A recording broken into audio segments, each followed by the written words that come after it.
বিসমিল্লাহির রহমানির রহিম। আসসালামু আলাইকুম। 2024 শিক্ষাবর্ষের ষষ্ঠ শ্রেণীর সকল শিক্ষার্থীরা, আশা করি তোমরা সকলে ভালো আছো। তোমাদের গণিত বইয়ের আর একটি নতুন লেকচার নিয়ে আমি হাজির হলাম, রবিউল, তোমাদের রবিউল ভাইয়া। তো আজকের লেকচারে তোমাদের বইয়ের 11 নম্বর পৃষ্ঠা সমাধান করা হবে। তো চলো লেকচার শুরু করা যাক। তো দেখো 11 নম্বর পৃষ্ঠায় আছে কি, যে এর আগে কিন্তু আমরা সংখ্যা রেখার মাধ্যমে যোগ শিখলাম, বিয়োগ শিখলাম, গুণ শিখলাম, তাই না? আজকে আমরা শিখব সংখ্যা রেখার মাধ্যমে ভাগ। লেখা আছে সংখ্যা রেখার মাধ্যমে ভাগের ধারণা। সংখ্যা রেখার মাধ্যমে ভাগের ধারণা। আচ্ছা, দেখো এখানে বলছে সংখ্যা রেখায় আমরা যোগ, বিয়োগ ও গুণের ধারণা দেখেছি। এবারে দেখব ভাগের ধারণা। ভাগ অর্থ ভাজ্য থেকে বারবার করে ভাজককে বিয়োগ করা। ভাগ অর্থ কি? ভাজ্য থেকে বারবার করে ভাজককে বিয়োগ করা, এবং সব শেষে আমরা ভাজকের চেয়ে ছোট একটা সংখ্যায় পৌঁছালে সেটাকেই ভাগশেষ বলি। আচ্ছা, এখানে একটু একটা জিনিস দেখো, এই যে জিনিসটা দেখো, আমি বুঝাই দিচ্ছি। তার আগে আমি একটা জিনিস ছোট্ট করে তোমাদের আমি লিখে দেব। ভাগের সূত্রটা আমি আগে এখানে পাশে লিখে দেব। ঠিক আছে, আমি এখানে লিখে দেব ভাগের সূত্রটা। ভাগের সূত্র কি বলতো? ভাগের সূত্র হলো ভাজ্য সমান সমান ভাজক গুণ ভাগফল। এই সূত্রটা মনে রাখবা। এই সূত্রটা মনে রাখলেই সংখ্যা রেখার মাধ্যমে তোমার ভাগ শেখা শেষ। এই সূত্রতেই সব, যোগ ভাগ শেষ, তাই না?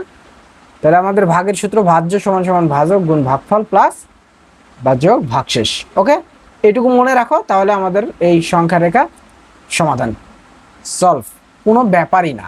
ঠিক আছে, এখন দেখো এই 8টা, দেখো এই 8, এবং দেখো তো এই যে লাভগুলা দিয়েছে বাম সাইডে কয় ঘর পর পর বলতো? 1 ঘর, 2 ঘর, 3 ঘর।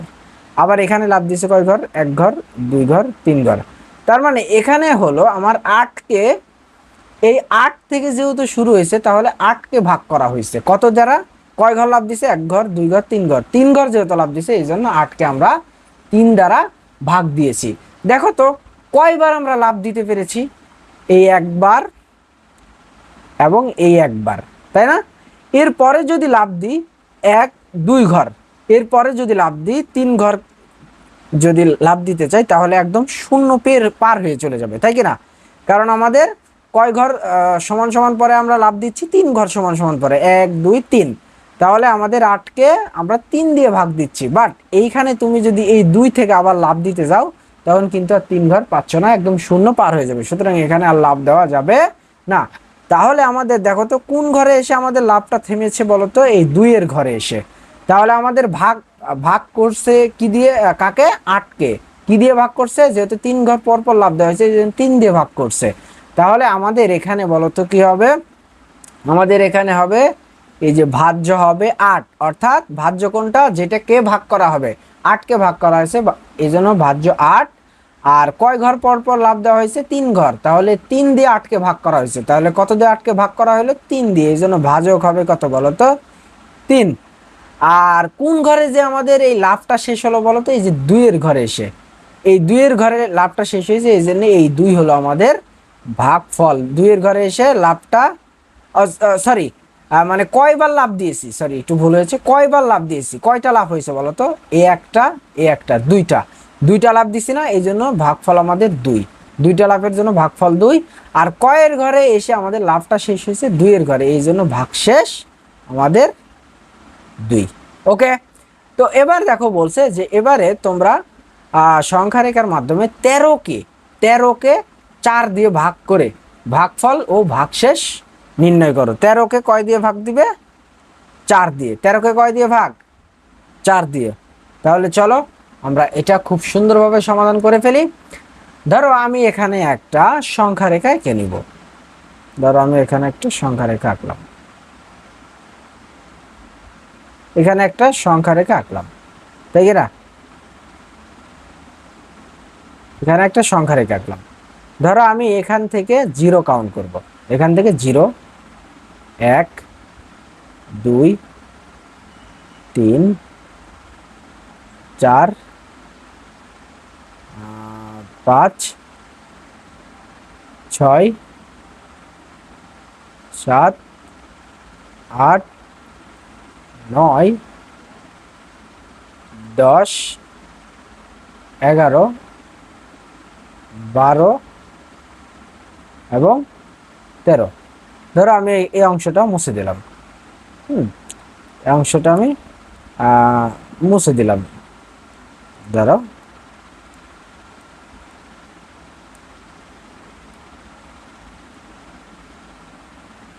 হচ্ছে না কেন মোছাটা?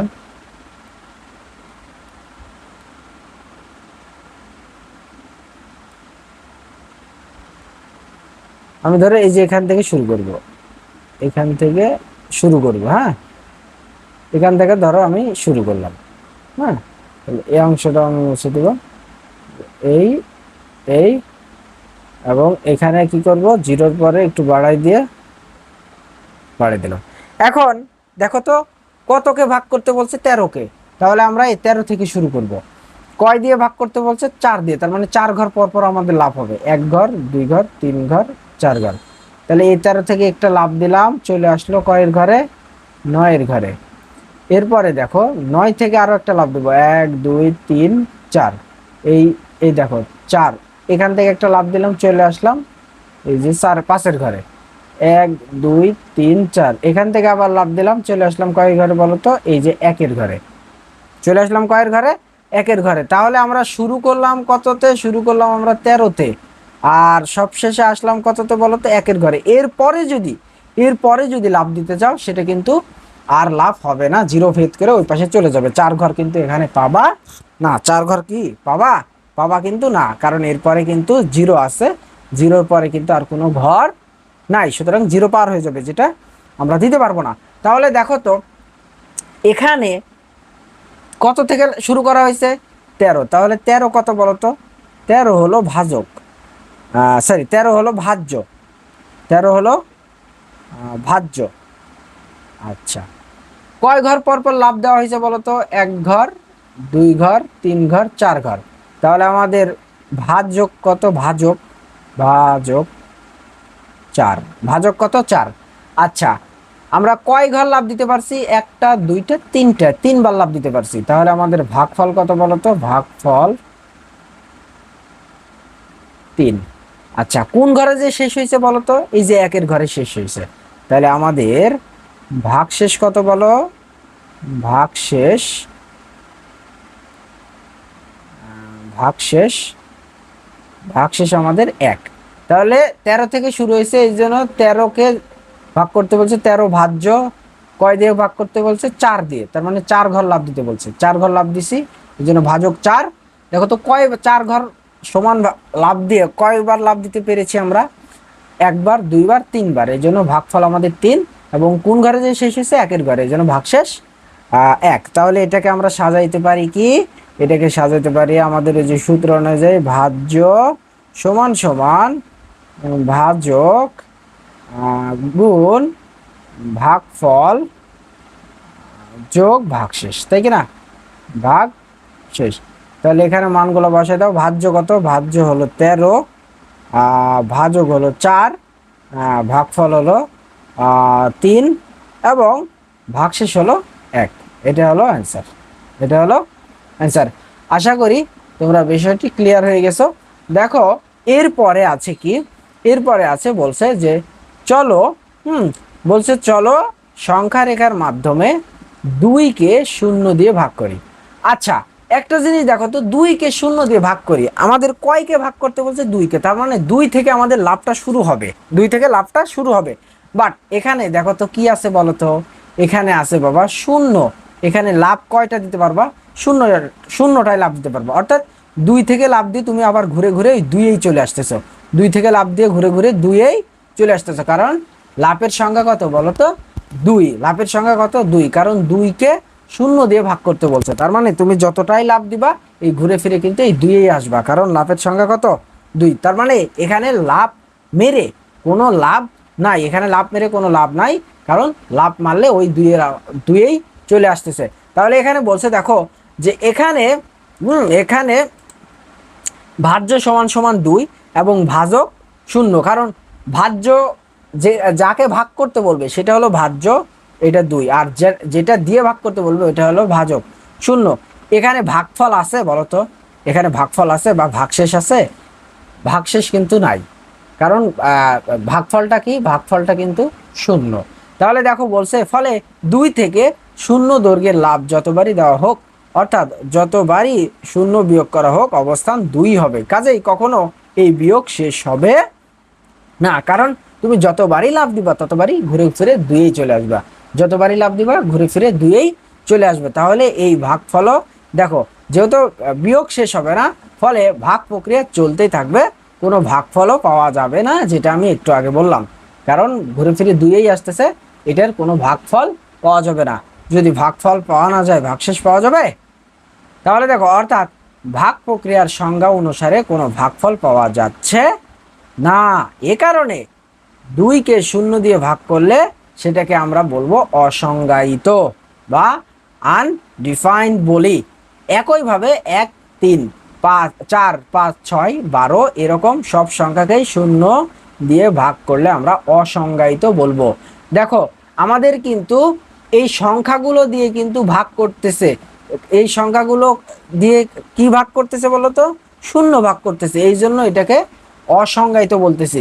যেমন ধরো আমি যদি এরকম লিখি, ধরো 1 0, তারপরে 3 0, তারপরে 4 0। এখন দেখো তো, উপরে কোনো না কোনো সংখ্যা কিন্তু আসতেছে, উপরে কোনো না কোনো সংখ্যা আসতেছে, বাট নিচে যেহেতু শূন্য, এই জন্য এটাকে মূলত বলা হয় অসংজ্ঞায়িত। অসংজ্ঞায়িত, একটু পরে আমি এটা কেন বললাম একটু পরে বুঝতে পারবা, বুঝতে পারছো? তাহলে এখানে বলছে কিন্তু শূন্যকে শূন্য দিয়ে ভাগ করলে কি হবে? দেখো, ভাগফল এখানে ভাজ্য কত হবে? শূন্য। ভাজক কত হবে? তাও শূন্য। তাহলে তুমি লাভের সংখ্যা কয়টি? শূন্যটি। লাভের সংখ্যা কয়টি? শূন্যটি। তার মানে কি, শূন্যটি লাভ দিলে ওই শূন্যই হবে, শূন্যটি লাভ দিলে শূন্য হবে। তার মানে কি, এখানে কোনো লাভ দেওয়ার কোনো সিস্টেম নাই, শূন্যটি, তার মানে কিছুই নাই, এখানে কোনো লাভই এখানে দেওয়া যাবে না, এখানে কোনো লাভ দেওয়া যাবে না। বলছে দেখো, এবারে কিন্তু একটু অন্যরকম ঘটনা, এখানে ভাজ্য শূন্য, ভাজক শূন্য, ফলে শূন্য থেকে শূন্য দৈর্ঘ্যের লাভ যতবারই দেওয়া হোক না কেন, অর্থাৎ যতবারই শূন্য বিয়োগ করা হোক না কেন, অবস্থান শূন্যই হবে, কারণ কোনো কিছুই নাই। তাহলে তার অবস্থান কি পাবা তুমি? এমনকি কোনো রকম লাভ না দিলে, অর্থাৎ একবারও শূন্য বিয়োগ না করলেও একই ঘটনা ঘটবে। তাই ভাগফল 0, 1, 2, 3, 8, 15, 16 এভাবে অনেক কিছুই হতে পারে। এক্ষেত্রে একটি নির্দিষ্ট ভাগফল নির্ণয় করা সম্ভব নয়। এ কারণে শূন্যকে শূন্য দিয়ে ভাগ করলে সেটাকে বলবো আমরা অনির্ণীয়।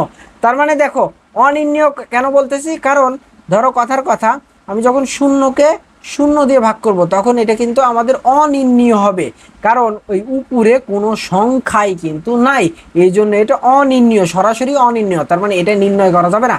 বাট এটা অসংজ্ঞায়িত কেন বলছে? কারণ এটাকে শূন্য দিয়ে ভাগ করলেও দেখো উপরে কিন্তু 1, 3, 4, 5 এরকম কোনো না কোনো সংখ্যা আছে, কোনো না কোনো সংখ্যা আছে, আর ওটাকে শূন্য দিয়ে ভাগ করছে, এই জন্য এটাকে বলা হয় অসংজ্ঞায়িত। আর এখানে কোনো কিছুই নাই, শূন্যকে শূন্য দিয়ে ভাগ করতেছে, এই জন্য এটা হবে অনির্ণীয়। আশা করি বুঝতে পেরেছো। ক্লাস ভালো লাগলে অবশ্যই চ্যানেলটি সাবস্ক্রাইব করে রাখবা।